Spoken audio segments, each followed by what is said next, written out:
Good morning students.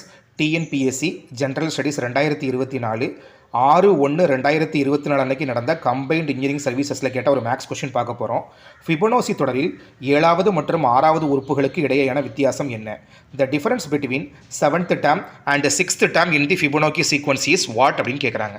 அப்போ இதுக்கு நமக்கு முதல்ல என்ன தெரியணும்? ஃபிபொனாக்கி சீக்வன்ஸ் நமக்கு எழுத தெரியணும். What is Fibonacci sequence? Fibonacci sequence எதில் ஆரம்பிக்கும்? 0ல் ஆரம்பிக்கும். அடுத்த நம்பர் 1.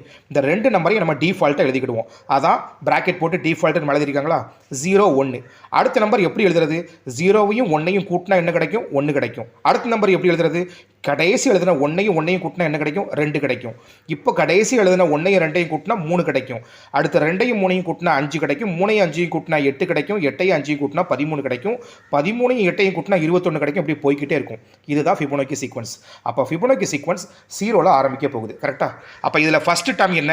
0. அடுத்து செகண்ட் டேர்ம் என்ன? 1. அடுத்த 1 தேர்டு டேர்ம். அடுத்து 2 4th டேர்ம். அடுத்து 3 5th டேர்ம்.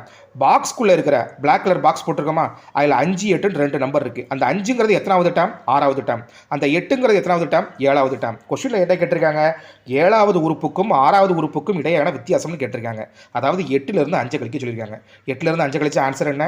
ஆன்சர் 3. அப்போது ஆப்ஷன் A 3 அப்படிங்கிறது தான் இந்த கொஸ்டினுக்கு சரியான ஆன்சர்.